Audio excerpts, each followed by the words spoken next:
My brothers and sisters, I want to start with a declaration. You are not who the world told you you are. You are more. You are greater. You are royal. You were born royal but raised in ignorance. That's not just a poetic line, it's a spiritual reality. You carry within you the DNA of divinity, the essence of a higher calling, the fingerprints of God Himself. You are not a common creation. You are the intentional expression of a king who does nothing without purpose.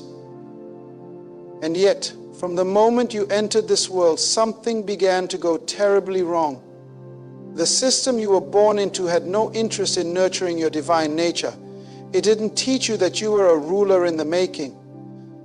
It taught you to blend in, to conform, to settle. Imagine a prince born into a royal family but kidnapped at birth and raised in a ghetto. He grows up thinking like a slave, speaking like a pauper, dreaming like a prisoner. Every day he passes by garbage heaps, eats crumbs off broken tables, and wears clothes 3 sizes too small. He becomes accustomed to limitation. It becomes normal to him. Meanwhile, back in the palace, a robe with his name on it is gathering dust. A ring of authority sits on a velvet cushion. His inheritance lies unclaimed, not because he is not worthy, but because he has been disconnected from the knowledge of who he truly is. This is the tragedy of mankind. We were born in the image and likeness of God, but we were handed the identity of orphans. We were given rules instead of revelation, religion instead of relationship. Our environments reinforced our ignorance. From broken homes to broken systems, everything around us seemed designed to convince us that we were nothing more than highly functioning animals trying to survive. And so we adapted. We learned how to crawl when we were meant to fly. We became experts at surviving when we were called to thrive. We chose comfort over calling, familiarity over faith, and convenience over kingdom. But deep inside, beneath the layers of pain, fear, insecurity, and failure, there is still a faint voice whispering, there's more. That whisper is the echo of your original identity. It's the memory of a royal past trying to resurrect your future. It's the sound of destiny knocking on the prison cell of your false identity. And until you hear it and respond, life will never fully make sense. You can change your clothes, change your career, change your city, but if you don't change your understanding of who you are, you'll keep repeating cycles beneath your calling. Your confusion is not your fault. Ignorance was imposed on you, but freedom is your responsibility. The enemy of your soul never feared your education, he feared your revelation. Because once a king realizes he's a king, he starts acting like one. And when he acts like one, everything around him must adjust. That's why the systems of this world invest so heavily in noise, distraction, and misinformation to keep you too busy, too numb, too misled to ever ask, who am I really? Because the moment you ask that question sincerely, heaven starts responding. You were not born to beg for crumbs. You were born to legislate in the Spirit, to influence atmospheres, to bring heaven's order into earth's chaos. But you can't do that while thinking like a slave. That's why transformation begins in the mind. Your birthright is royalty, but your mindset has been trained in poverty. Not just material poverty, poverty of purpose, poverty of self-worth, poverty of vision. The mind is the battleground, and until you renew it, you'll remain bound even when freedom is your legal status. The kingdom of God does not operate by status quo. It doesn't reward surface behavior, it honors alignment with identity. When you begin to see yourself the way God sees you, everything shifts. You stop tolerating what dishonors your royalty. You stop discerning what environments are too small for your purpose. You begin to speak, think, act, and decide from a higher place. Not arrogance, but awareness. Because when a royal child becomes aware of who they are, they stop chasing validation from people who never built their crown. But here's the paradox. You can be chosen and still be bound. You can be favored and still feel forgotten, because the knowledge of your true self has been buried beneath layers of societal lies, generational pain, and religious confusion. And until you dig it up, until you confront it, until you strip away the false scripts you were handed as a child, you will live beneath your inheritance. You will live like a pauper in a palace, sleeping on the floor while the throne sits empty. You are not just a soul passing time on earth. You are an ambassador of a government that has no end. You carry the bloodline of kings, the authority of the eternal, and the mandate to rule, not with ego, but with purpose. And the world is not waiting for another follower. It's groaning for a son or daughter to remember their assignment. But to step into that, you must first unlearn the lies you were taught about your limits. You must recognize that being born into dysfunction doesn't disqualify your royalty. It just means your awakening will be that much more powerful. The fall was not the end. It was the beginning of a rescue mission. To understand your identity, you must first understand the story behind it. The moment Adam fell, something tragic happened. Not just in Eden, but in the hearts of every generation that followed. Man didn't just lose access to a garden. He lost access to his identity, his authority, his position. The crown fell, the scepter dropped, and the royal bloodline was buried beneath sin, shame, and silence. But hear this clearly, your identity was never lost to God, only to you. God didn't panic. Heaven didn't go into emergency mode. The fall did not catch the king off guard. The plan of redemption wasn't an afterthought. It was already in place. You see, before there was a problem, there was a plan. And that plan was never about religion. It was about restoration.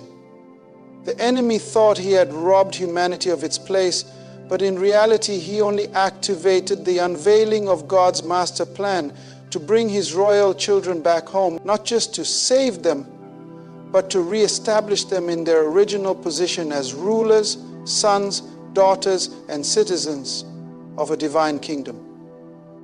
What looked like failure was not the end of the story. It was the setup for a comeback. Just like a good king doesn't abandon his heirs when they fall, God didn't erase your name from the royal registry. He sent his son to reveal what was hidden. The King of Kings stepped into time, not to start a religion, but to reignite the family line.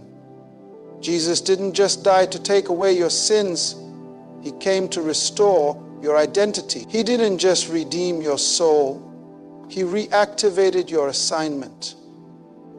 He became the bridge between your broken past and your divine future. That's why the cross is not just a symbol of suffering, it's a throne of transfer. On that cross, Jesus took on your shame and gave you back your crown. He bore your sin and returned your significance. The blood that was shed wasn't just for forgiveness, it was for recognition. Heaven was saying, this is still my child. This is still my heir. This is still royalty. And though you may have wandered far, your name was never erased from the palace records. The fall disconnected you, but the mission was always to reconnect you. Think about it. When Adam fell, the language of dominion didn't disappear. God never took back the command to rule. He simply began the greatest rescue operation in history.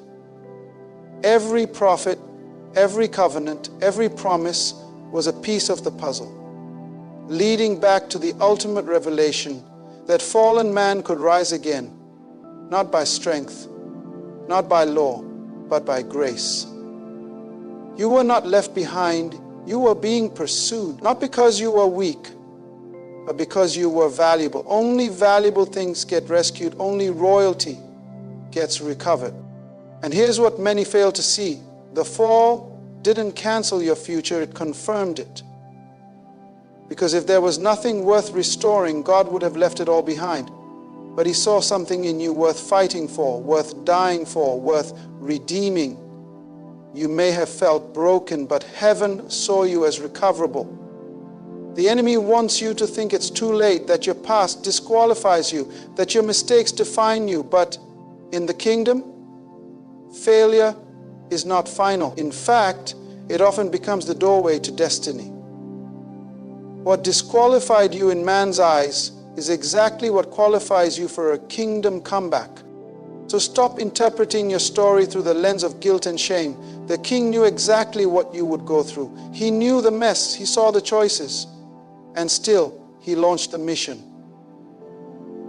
The mission wasn't just to make you better, it was to bring you back, to restore you to your rightful place, to put the ring back on your finger, the robe back on your shoulders, and the authority back in your spirit. You are not forgotten. You are targeted for restoration. The scars you carry are not signs of abandonment. They are the evidence of a rescue still in progress. Don't confuse delay with denial. Just because you've fallen doesn't mean you've forfeited your future. The fall didn't end the royal plan. It simply revealed how far heaven would go to restore it. The king is still pursuing his child. The rescue mission is still active, and you are still his chosen one. Earth is not a playground. It's a training ground for kingship. The modern world has deceived many into believing that the ultimate purpose of life is comfort, ease, and the pursuit of pleasure. But if you are a child of the King, your journey carries a different weight. You are not sent here for entertainment. You are deployed here for equipping. The earth is not your vacation, it is your preparation. You are royalty in training, and the process is not always pretty, but it is always intentional. When God looks at you, he sees more than a person trying to make it through life. He sees a ruler in development. Someone who has been entrusted with dominion, but must first be processed for the weight of authority. Kingship is not a title you wear, it's a character you carry. And character is not formed in palaces, it is forged in wildernesses, in storms, in the dark places where no one applauds but heaven takes note. That's why life doesn't always feel fair. That's why you face trials that seem too big for someone like you. But it's not punishment, it's preparation.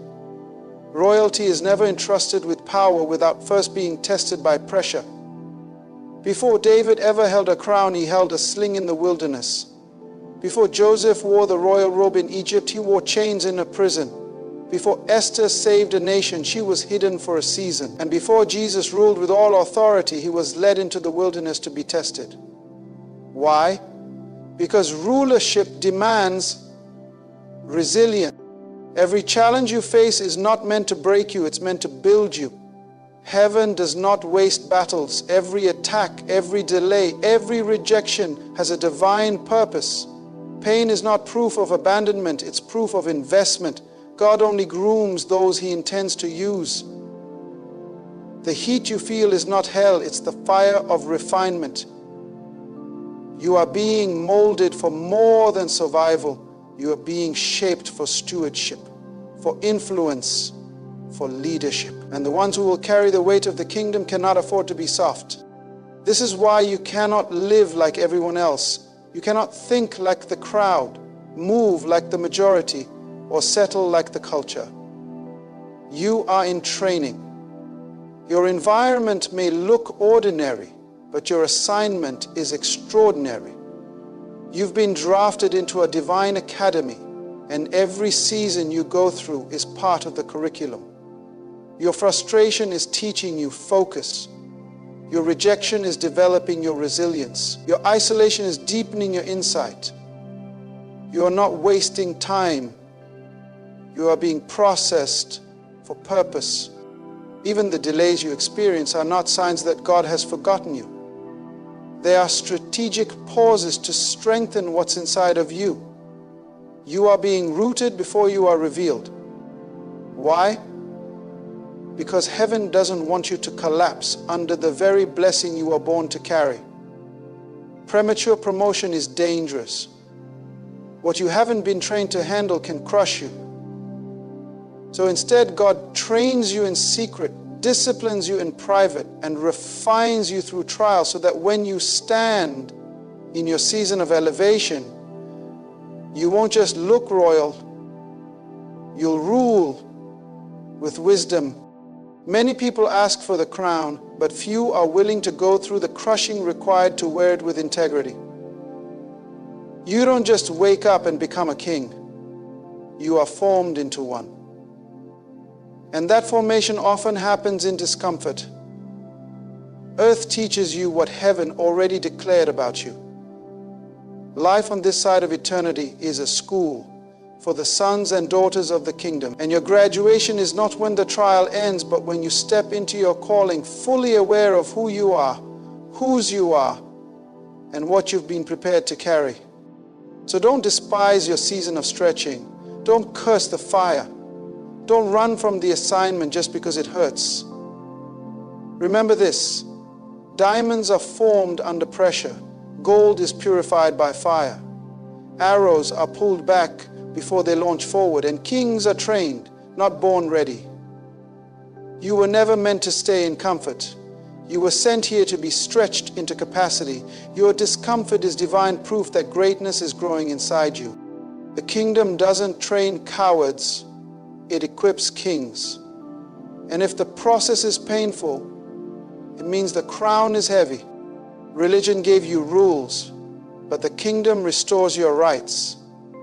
For too long, many have lived under the weight of behavior-based belief systems, convinced that if they could just follow enough rules, they might finally earn God's approval. Religion taught you to perform, to dress a certain way, speak a certain way, act a certain way, all while keeping you blind to your true identity. It told you that holiness was about appearances, that God was distant, and that you were nothing more than a sinner groveling for scraps of mercy. But the message of the kingdom is completely different. It doesn't start with your behavior. It starts with your birthright. The kingdom doesn't come to put you in chains. It comes to set you free. Religion focuses on control. The kingdom is about restoration. Religion trains servants. The kingdom raises sons. Religion says do more to be accepted. But the kingdom says you are accepted. Now walk in who you are. That shift in identity is the foundation of real transformation. You can follow every rule and still be bound in your mind. You can live morally and still live miserably if you don't understand your place in the kingdom. Because true change doesn't come from fear, it comes from revelation. The moment you realize you are not a slave begging for favor, but a son reclaiming territory, everything shifts. You stop striving for approval and start operating from authority. You stop living under guilt and start walking in grace. You stop asking, am I good enough? And start declaring, I've been chosen. The kingdom is not about religious rituals, it's about royal rights. And those rights were restored the moment the king paid the price in full. But make no mistake, religion is seductive. It gives you the illusion of progress while keeping you from purpose. It applauds behavior without addressing identity. That's why you can sit in church for years and never walk in your calling. You can quote verses, attend every service, and still feel powerless, frustrated, and empty. Because religion can inform, but only the kingdom can transform. You were never meant to live by a list of do's and don'ts. You were meant to live from the inside out, with the Spirit of God revealing to you not just how to behave, but who you were always meant to be. The kingdom doesn't cancel holiness, it clarifies it. Holiness is not about outward compliance. It's about inward alignment. When you know you're a son, you don't want to live beneath your calling. When you know your royalty, you don't settle for sin, not out of fear, but out of honor, because now you understand, I don't live right to earn God's favor. I live right because I already have it. I'm not trying to become something, I'm waking up to what I already am. Religion teaches fear of punishment. The kingdom reveals access to the Father. And once you realize that God is not a distant dictator but a present king, and you are his child, you begin to walk differently, pray differently, think differently. You stop pleading like an outsider and start decreeing like an heir. You stop reacting to life and start ruling over it. That's not arrogance, that's awareness. The enemy loves religion because it keeps you busy doing good things while never becoming the right person.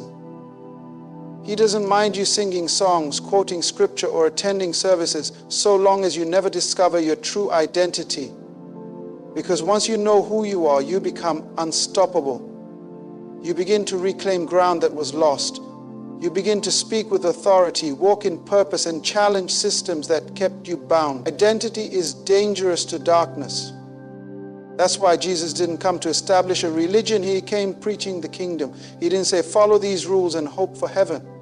He said, repent, for the kingdom is at hand. Change your mind. Wake up to who you really are. Step into what's already been prepared for you, because in the kingdom, your status isn't based on performance, it's based on position. You were born again into a royal lineage, not to survive earth, but to bring heaven to it. So stop living like an outsider. Stop approaching God like a stranger. You are not a hired servant trying to earn a paycheck.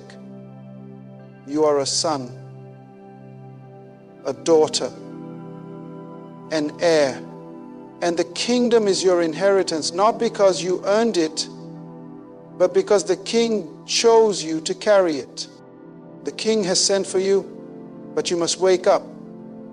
There's a call echoing from eternity, and it's not a general broadcast, it's a personal summons. Heaven is not silent. The king has spoken. The issue is not whether God is calling, it's whether you are awake enough to hear it.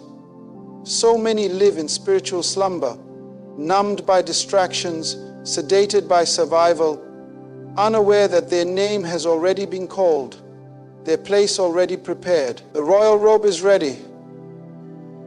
The ring is polished. The table is set. But the prince cannot eat at the feast until he remembers who he is. You see, the enemy doesn't have to destroy you. He only needs to keep you asleep, because a sleeping prince is no threat to the kingdom of darkness. A sleeping heir doesn't claim territory, doesn't walk in authority, doesn't answer destiny. And that's why life has tried to rock you to sleep with disappointment, lull you into complacency with comfort, and bury you under the weight of normalcy. Because if you ever woke up to the truth of your identity, hell would have a problem. The king is calling you out, not just from sin, but from spiritual slumber. It's time to rise. Time to shake off the dust of delay and the fog of confusion. You are not who life told you you were. You are not who trauma said you were. You are not who your failure claimed you were. You are who the king says you are. But that royal identity will not clothe you until you stand up and walk toward it. The prodigal had to come to himself before he could return to the palace. The robe was ready, but the boy had to wake up. That's what this season is about. Not more religious activity, not more striving, but waking up, coming alive to what has already been prepared for you. The robe doesn't need to be tailored, it was made for you. The ring doesn't need to be forged, it was already crafted with your name in mind. But the son must stop eating with pigs and start thinking like a prince. The daughter must stop settling for scraps and start remembering the castle. You don't earn your way back, you awaken your way back. You don't buy your seat, you reclaim it. And you don't have to come back perfect, you just have to come back aware.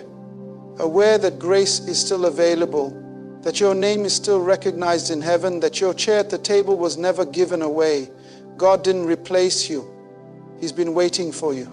The kingdom never retracted your invitation. It is still yours. But heaven will not force you into destiny. You must respond. This is where many miss it.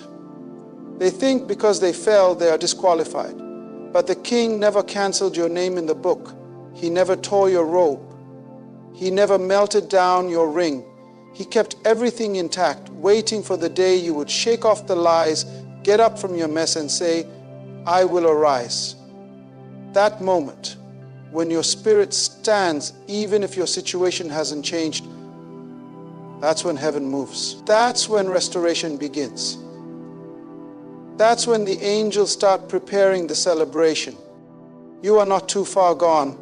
You are not too broken. You are not too late. You are simply one awakening away from divine alignment. But you must decide. The alarm has already sounded in the spirit. The call has already been issued. The feast is not in preparation, it is in progress. Will you keep sleeping while your inheritance sits at the table? Will you let shame and hesitation hold you hostage? Or will you stand, robe your identity, wear your authority, and take your seat? The king has not forgotten you, but you must remember yourself, because the robe doesn't go to the swine pen. The ring is not placed on the unconscious. The table is not set in the far country. You must come to your senses. You must wake up. True power comes from alignment with the king, not the world. In today's culture, power is often defined by platform, popularity, or possessions. People chase influence, fight for recognition, and measure their worth by the applause of men. But in the kingdom, the source of true power is not external, it's internal. It is not about how high you climb in the world's systems, but how deeply you are rooted in the king's will. Power in the kingdom does not begin with position, it begins with alignment. Your authority does not come from what you have, it comes from who you're submitted to. When you are in alignment with heaven, you don't have to beg for doors to open, they respond to your presence. You don't have to manipulate or market your way to influence. Your assignment will attract the resources you need, because when the king authorizes a person, creation cooperates. This is why the enemy is not just after your behavior, he's after your alignment. He doesn't mind if you're busy, gifted, or admired by men, as long as you're out of sync with God. Because once you step out of alignment, your authority weakens. You may still have the look, the sound, the reputation, but the weight of heaven is missing. That's what happened to Saul.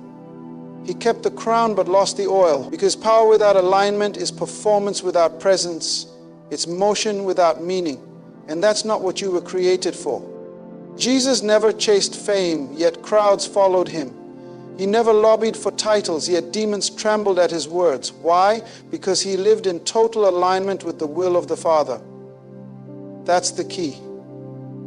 When you're aligned, your presence carries power, your words carry weight, your decisions shape destinies. Alignment is what makes the ordinary divine. It turns a shepherd into a king. It turns a fisherman into an apostle. It turns a forgotten outcast into a nation shaker. Because God's power does not rest on your resume, it rests on your obedience. You don't need to chase influence. You don't need to force doors open. You don't need to compromise your values to rise. You need to get in position. When you are where God has assigned you to be, doing what He designed you to do, power will follow you. Not the kind that comes from applause, but the kind that shifts atmospheres. Not the kind that demands attention, but the kind that carries answers. Not the kind that inflates your ego, but the kind that executes the will of the King. That's why alignment is costly, because it often requires saying no to what the world celebrates. It may mean stepping away from platforms that promise promotion, but require you to compromise purpose. It may mean choosing obscurity for a season so heaven can shape you in private. It may mean losing relationships, opportunities, and recognition, but what you gain is far greater. Divine backing, unshakable peace, supernatural authority. When you're aligned, your life becomes a conduit for heaven on earth. You stop reacting to life and start ruling in the Spirit. You no longer move according to trends, but by revelation. You no longer wait for permission from people. You move on instruction from the King. Because now your confidence is not in what you have, but in who sent you. The question is not how much power you want. The real question is, are you in position? Are you surrendered, submitted, and sensitive to the King's will? Because alignment is not a one-time decision, it's a daily posture. Every morning you wake up and say, not my will, but yours be done. Every step you take, you ask, does this keep me in sync with the kingdom? Because when alignment is your priority, authority becomes your inheritance. You were not created to chase crowns. You were called to carry the King's heart. And when you carry his heart, you carry his power. When you walk in purpose, creation recognizes your voice. Nature responds. Resources align. Favor finds you. Because the kingdom doesn't reward hustle. It rewards harmony. Harmony with heaven. Harmony with your calling. Harmony with the King. So now, hear me. This is not just a speech. This is a summons. This is the King's decree echoing into your spirit, saying, wake up, royal child. Come out from among them. Take your seat at the table prepared for you before the foundation of the world. This is not about religion. This is about rulership. This is not about getting to heaven. This is about bringing heaven to earth through the authority of a son who finally knows who he is. You are born from royalty. You are hidden in history. You are raised among impostors, trained in survival, shaped by struggle. But the moment of revelation has come. You are not what they said. You are not what you've been through. You are not your mistakes, your fears, or your failures. You are the King's child. And the kingdom cannot manifest fully until the heirs reclaim their inheritance. The robe is ready, the ring is polished, the throne is unoccupied, and creation is groaning, not for more sermons, but for the manifestation of the sons and daughters of the King. It's your time, not to fit in, but to rise up, not to beg, but to decree, not to survive, but to govern. So stand tall, chosen one. Wipe the sleep from your eyes. Shake off the garments of shame. Step into your royal identity. Because the King is not just calling you back. He's calling you forward. And when you discover who you are, the world will never be the same.